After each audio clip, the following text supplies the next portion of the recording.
Sejam bem-vindos ao Espaço Opinião. O nosso primeiro tema de hoje é o caso Tancos. Há então novas revelações. Vamos ver de que forma podem então fragilizar o governo.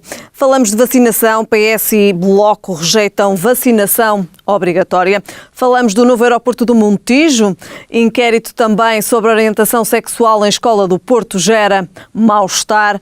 E no fecho fechamos do Brasil e das eleições no Brasil. São estes então os nossos temas de hoje e comigo em estúdio César Oliveira. César, obrigada desde já pela sua presença. Começamos precisamente então com o caso Tancos e as novas revelações. Bom, o caso Tancos é um caso que está maltratado, foi sempre muito maltratado. E esta posição do Primeiro-Ministro de manter... Inclusive a investigação, César. Naturalmente, e de afrontar a oposição com a história de que o Ministro não tem nada a ver com isso, digamos, os próprios militares envolvidos começam agora, envolvidos e castigados, começam a fazer revelações que anteriormente não faziam. Aliás, a própria investigação, para os criminalizar ou não, vai dar a essa situação. E tudo indicia que há novas revelações, nomeadamente através do antigo chefe de gabinete do Ministro e deste diretor da Polícia Judiciária, que vão dar dados novos que podem comprometer, ou podem, tudo indica que vão comprometer o Governo através do seu Ministro. Está mais fragilizado o Ministro da Defesa com estas novas revelações? Eu acho que está muito mais fragilizado do que inicialmente, quando no início desta questão o Ministro assume que há situações e que vai mandar investigar e que vai mandar escalpelizar e tudo isso. Não, ele pôs-se numa posição de defesa, vamos dizer também a Ministra da Defesa, mas pôs-se numa posição defensiva, à espera que nada acontecesse, que nada se soubesse, e afinal está-se a saber tudo e se calhar agora até se está a saber mais do que se devia. E portanto esta é uma situação que é frágil, vai continuar a ser frágil ao Governo, e o Governo devia estancá-la. É evidente que depois das posições do Primeiro-Ministro assumidas publicamente na Assembleia da República, nomeadamente, não dá grande espaço de manobra ao Governo de fazer marcha atrás, tem que teimar. E isto pode-lhe dar mau resultado, porque, naturalmente, os militares envolvidos também têm a sua personalidade e vão querer as coisas ver esclarecidas e calculizadas como deve ser. Portanto, antevejo que, aliás, veja, o próprio advogado desta causa, do Major Pinto Costa, diz claramente que há revelações e que este tem que levar até algumas consequências. Portanto, isto indicia que este caso não está para... E depois, repare, há uma provocação implícita que o Primeiro-Ministro faz na Assembleia da República. Dizer, os senhores todos juntos por cada lado, sabem um bocadinho em cada lado. Ora, então é porque isto não é uma situação devidamente tratada ao nível do Estado. Portanto, é ainda pior, ainda agrava mais o Estado e o Ministro da Defesa em relação a esta matéria. Quando essas coisas se vai sabendo pelos cantos, é muito mau. César, podemos dizer que logo de início este caso não foi, digamos assim, conduzido da forma que deveria ser? Pois não, porque não foi devidamente assumido esta situação. Deveria ter tido outra atenção em termos políticos. Se foi combinado ou não foi, isso é uma situação que a nós nos transcende. E se foi combinado, devia ser tudo às claras para a tutela, para o Ministério, e dar-lhe a devida atenção. Não deviam dar aqui, agora combino eu, que é para aquele não saber. Não pode ser. Estas são situações graves e ainda para mais que se sabe que nos militares, se um é castigado, se um é penalizado, naturalmente que vai defender as suas razões, e para defender as suas razões tem que fazer revelações que às vezes são comprometedoras e que no caso concreto de certeza que ainda vão ser mais comprometedoras para o Governo. Portanto, acho que eram coisas escusadas, não devíamos estar a discutir estas coisas, embora seja esta matéria da segurança e a matéria das armas e das munições, são coisas graves que podem fortalecer a criminalidade, não é? Isto é preciso ter muita cautela com isto, e o Governo não está a dar bom exemplo exemplo, em relação a esta matéria, não é? César, tal como António Costa diz, o Ministro da Defesa continua a ser um ativo importante do Governo. Olha, depois, são palavras de António Costa. E depois o Carlos César depois disse que são todos ativos. Não percebi muito bem, mas foi dizendo que estão todos ativos. Não sei porque é que o Primeiro-Ministro tem necessidade de dizer que o Ministro da Defesa é um ativo. E os outros ministros não são ativos. E os Secretários de Estado não são ativos.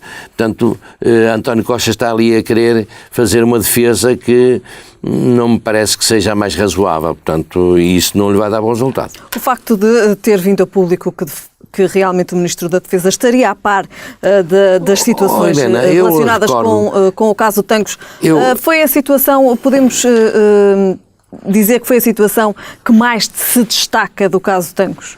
Olha, é a posição, pelo menos aquela que tem mais visibilidade, mas nós não nos podemos esquecer que já há bastante tempo que a oposição foi alertando o Governo que não queria deixar morrer a situação de Tancos, que era uma situação grave.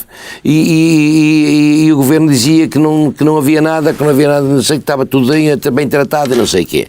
As próprias tutelas militares. E afinal de contas havia tanta coisa e ainda há muita coisa por descobrir. Portanto, volto a reiterar, o Governo não está a andar bem nisto, está a tomar posições radicais, tem ainda a favor deles que os partidos de esquerda que sabem e que não concordam nada com o Governo, mas estão calados, não é? Que também não se percebe muito bem, são 2 pesos, 2 medidas, mas que não há, este assunto não está bem tratado, não está, até porque, digamos, o apuramento da responsabilidade ainda não chegaram até ao fim, só se sabe que está um ou outro preso e um ou outro pode ainda ir preso, mas ainda não se sabe também quais são as conclusões dos inquéritos destas investigações. Portanto, o próprio o antigo diretor da Polícia Judiciária,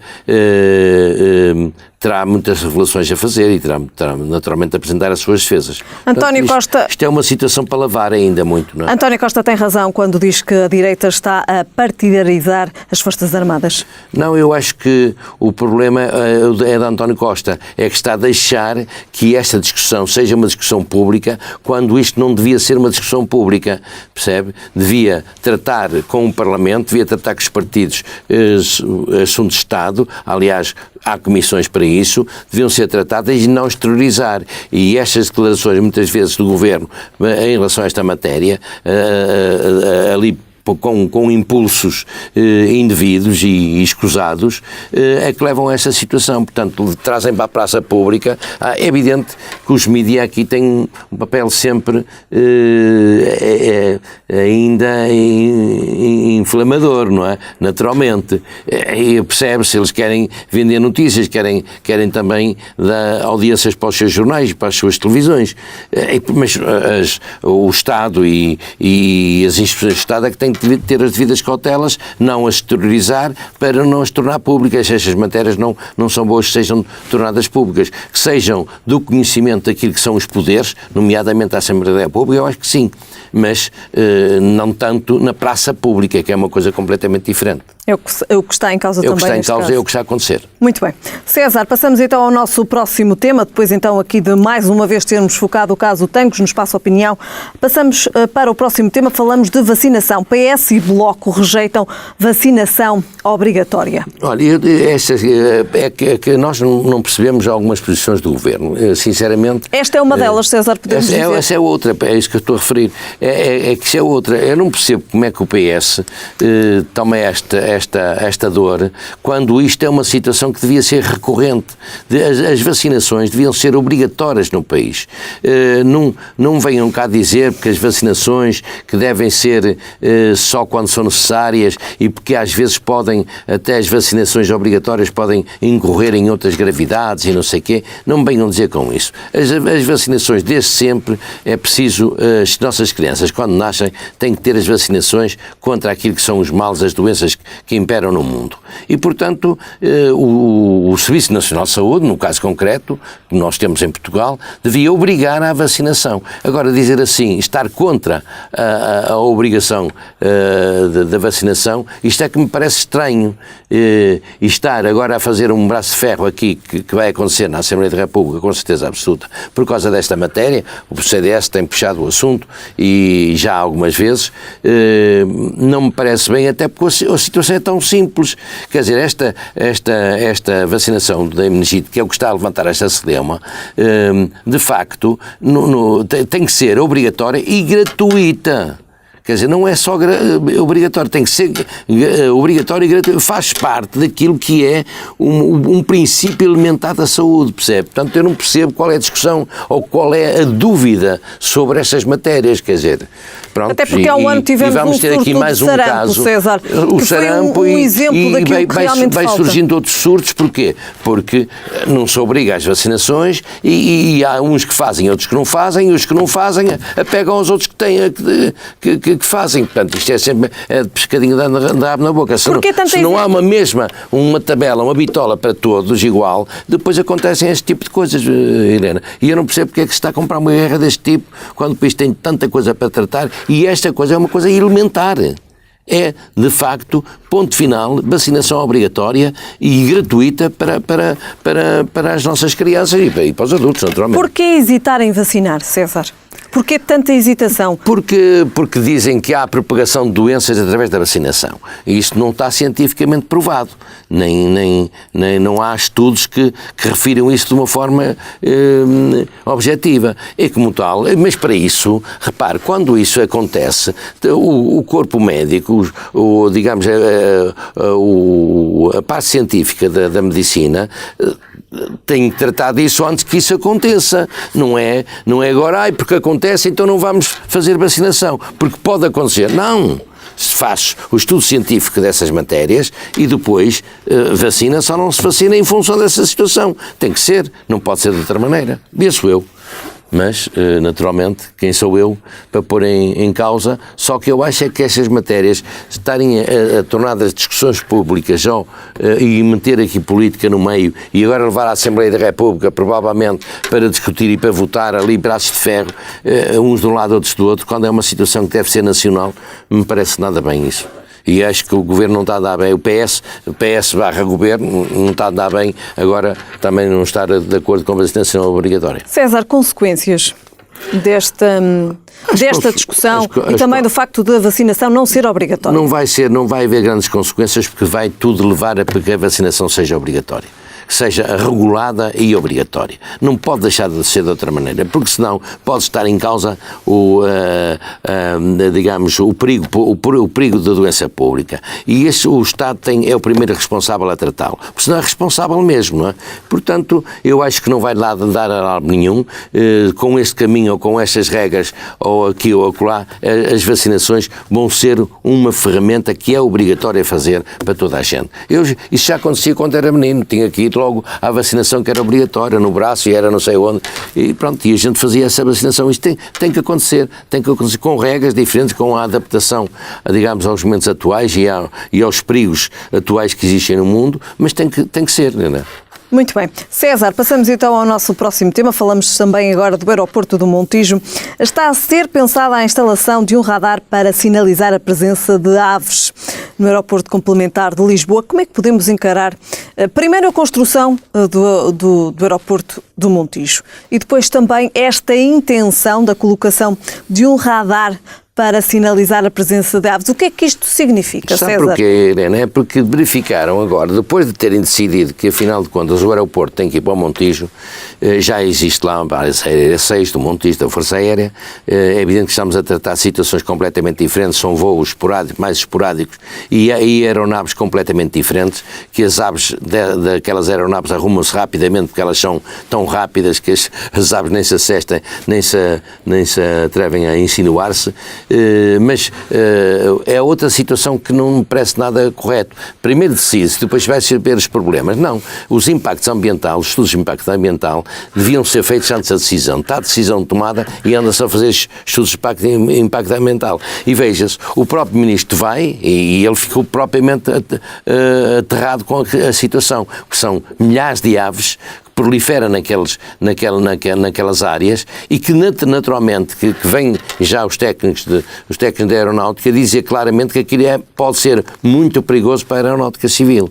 E como tal, e não só fazer os radares de detecção das aves, mas também como é que se vai fazer.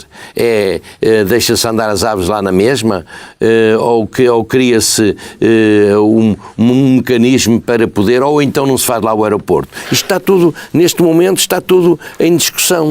Está tudo em cima da mesa, são todas estas propostas e independentemente de haver uma questão de fundo, que há muita malta que defende que o aeroporto não deve ser no Montijo, mas deve ser em Alcochete. Portanto, e uma parte e outra têm razões ponderosas para ser aqui e acolá. Porquê em Alcochete, César? Porque é um terreno mais livre, menos comprometido, é onde era, portanto, naturalmente, com espaços e previsões, e também tinham previsões para ser lá em Alcochete. O Montijo tem uma grande vantagem, é que tem algumas infraestruturas que podem ser adaptadas. E que podem ser adaptadas e que têm mais uma utilização mais imediata, não é? Mas poderão ter outras. Portanto, o aeroporto de Montijo, tal qual está, não dá para aterrar várias classes de aeronaves, não é? E, portanto, tem que haver sempre grande investimento. O facto de existirem estas aves no aeroporto do Montijo pode, eventualmente, na base aérea do Montijo, neste momento ainda, pode levar a que, quando o aeroporto estiver em funcionamento, tenha que ser diversas vezes interrompidos os voos, precisamente por causa da presença destas aves. Helena, isso não pode vir a acontecer, porque, repare, as aves, sabe-se o ciclo de vida das aves e da passagem para naquelas paragens, não é? Naquele habitat. E, portanto, das duas uma, ou tem que se dar um posicionamento diferente ao aeroporto de Montijo, ou então tem que se tratar do encaminhamento das aves para outras áreas que não prejudiquem os voos. Não podemos estar à espera que agora as aves vão prejudicar e amanhã não vão prejudicar. Veja o que é isso representa ao nível da utilização internacional de um aeroporto deste tipo. Olha, não se pode aterrar porque as aves estão a voar. Isto é um bocado ridículo, não é? Da mesma maneira que também invadir o habitat das aves, e algumas delas aves raras, que nidificam cá, nomeadamente, também não me parece bem, não é? Portanto, há que ver, por isso é que existem estudos de impacto ambiental. Se o estudo de impacto ambiental não referir que não é aconselhável ali existir o aeroporto, o governo tem que tomar medidas drásticas para criar ali uma alternativa, ou ali naquelas imediações ou posicionar as coisas de uma forma que não prejudique aquele habitat, ou então arranjar uma alternativa para a construção do aeroporto, que ninguém põe em causa que é necessário aumentar a capacidade de aterragem e de deslocações dos aviões na zona de Lisboa, embora há aqui um outro assunto subjacente a isto tudo, que na verdade o aeroporto, que este aumento do aeroporto está a ser feito, ou vai ser feito sempre na margem sul do Tejo, e isso traz as consequentes problemas para a utilização, para as pessoas que vão utilizar aquele aeroporto, na questão do trânsito. É preciso que seja, ao mesmo tempo que está a pensar nesta opção, que seja pensada uma opção também de mobilidade em relação àquela área, porque senão depois temos o aeroporto e temos os passageiros não embarcar, porque tem tanto congestionamento de trânsito que não chegam aos aviões. Muito bem. César, de facto, então aqui... O estudo do impacto ambiental é absolutamente indispensável. Aliás, o Ministro que chegou a essa conclusão foi visitar o local e bem... Está a ser reformulado neste momento por ordem da Agência Portuguesa do Ambiente. E isso é uma coisa que faz depender, e a ANA tem que ter essa preocupação. E isso pode levar a que o Governo tenha que fazer marcha atrás em relação à decisão que teve tão acelerada, tão precipitada, na minha opinião. Relativamente, então, à escolha de Montijo. Muito bem. César, passamos ao próximo tema. Falamos de um tema local, falamos então de notícias que dão conta sobre um inquérito sobre orientação sexual numa escola do Porto que gerou mal-estar. Um inquérito que foi feito então a alunos com 9 anos, uma ficha então de cidadania para discutir a igualdade de género. César, como é que podemos encarar esta ficha, então, que discute a igualdade de género a crianças com 9 anos? Hoje os temas são todos problemáticos, porque, repara, esta situação é uma situação problemática. A propósito de uma disciplina de cidadania, cria-se aqui uma outra situação que é preocupante, muito preocupante, porque fazem-se interrogatórios a crianças de 9, 10 anos que não têm o mínimo de noção em relação a muita coisa e muito menos em relação às perguntas que lhes são dirigidas. Veja que no questionário é dirigido: gostas de homens, ou gostas de mulheres, ou gostas dos dois, ou não sei o quê. Isto é uma coisa absolutamente, para uma criança de 9, 10 anos, é evidente que a criança de 9, 10 anos gosta de mulheres porque gosta muito da mãe, gosta de homens porque gosta muito do pai, ou do irmão, ou não sei o quê. E estas coisas não têm que ser postas para estas pessoas deste segmento de idades, não deviam ser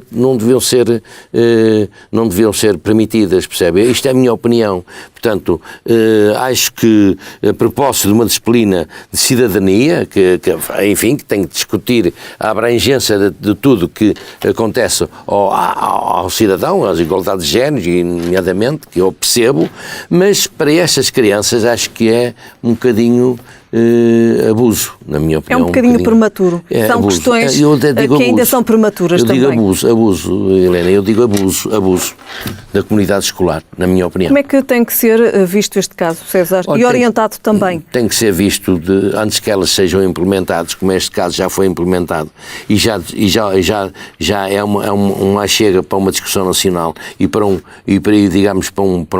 preocupação nacional que não devia acontecer. Devia-se tratar das coisas antes que essas coisas acontecessem. Portanto, é uma discussão nacional que já está no terreno e que, naturalmente, até às próprias crianças... Que veio ao público esta semana até às também. próprias crianças vai suscitar muitas interrogações. E isso é que não se pretende, não havia de acontecer.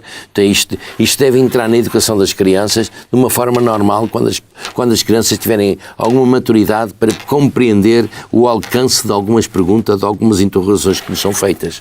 Percebe? Porque naturalmente até alguns adultos não percebem que fará crianças.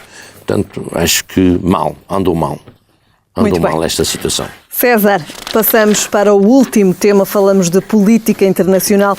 Este também tem sido um tema abordado ao longo desta semana. Falamos, como não poderia deixar de ser, das eleições no Brasil. Os candidatos, então, de extrema-direita no Brasil, neste caso o candidato de extrema-direita, confirma vantagem em 2 inquéritos, então, para a segunda volta. César, aqui também ouvir a sua opinião, já ouvimos também a opinião dos outros comentadores, ouvir também a sua opinião relativamente então a estas eleições no Brasil. Olha, Helena, nós portugueses que estamos habituados a um determinado tipo de democracia, vemos com certeza isto que está acontecendo no Brasil com alguma preocupação. E eu pessoalmente sou daqueles que vejo com alguma preocupação esta eleição ou quem vai ser eleito ou quem a segunda volta vai determinar. Uns dizem que há muito perigo em que seja este Bolsonaro o próximo presidente do Brasil, outros dizem que o Haddad, que é a continuação do Lula Silva, que ele também tem feitos possíveis, até vai seguir na cartilha e vão à cadeia e não sei o que, receber instruções, que é mau, sob o ponto de vista da personalidade de um candidato presidencial, estar agora a receber indicações de um homem que está na prisão, pelos motivos que se sabe. Portanto, é uma situação que para a nossa democracia, é um bocadinho fora do comum e, portanto, para nós, eu sinceramente acho que não devia ser um nem outro, não é?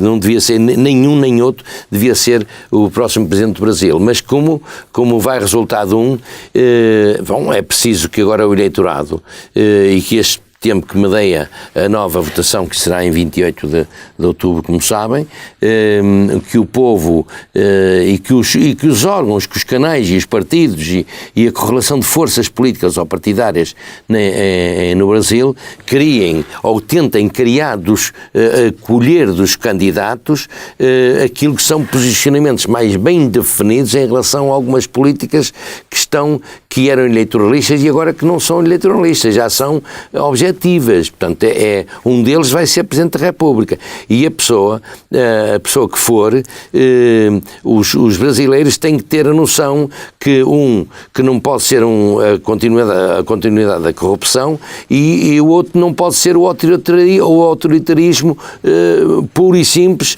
que vai impor aos brasileiros e às brasileiras situações que pertencem ao século passado. Portanto, eu também tenho essa preocupação. Agora, César, foi um conjunto de situações que ditou também aqui este posicionamento do candidato da extrema-direita, César? Bom, foi feito numa opção radical para conquistar, digamos, a opinião dos brasileiros. Os brasileiros estavam muito frustrados e estão muito frustrados com aquilo que foi o governo do PT, de muitos anos, de cerca de 11 anos, salvo erro. E os brasileiros estão muito desapontados com aquilo e mais que desapontados, estão desacreditados, até porque estão mais pobres, têm menos emprego, têm mais conflitos e com um governo que se dizia do povo, mas não tem sido do povo. E, portanto, os brasileiros estão muito apreensivos com isto. E o candidato de extrema-direita, que foi empurrado do centro o centro empurrou para a extrema-direita, porque o que devia acontecer é que ao centro havia de haver um candidato forte que catapultasse, nomeadamente, aquilo que é a sensibilidade dos brasileiros de uma vida que tem que ser vivida com todos, pelos trabalhadores, pelos empresários, com a economia, com aquilo que são as riquezas naturais do Brasil, devia ser potenciado. Não estão-se a extremar posições. Eu penso que este candidato da direita está, neste momento, muito mais comedido e eu penso que ainda se poderá comedir muito em função do trabalho que os outros partidos e os outros candidatos podem vir a fazer no terreno, porque naturalmente que se pensa que é o que se pode vir a conseguir, porque tudo indica que ele vai ser o próximo Presidente da República do Brasil e há que ganhar capital em relação àquilo que se pretende para o Brasil. Muito bem, César, terminamos então hoje a falar das eleições no Brasil. Voltamos a ver-nos na próxima semana. Obrigada. Até a semana. Foram então estes os temas hoje em análise no Espaço Opinião. Estamos de regresso amanhã.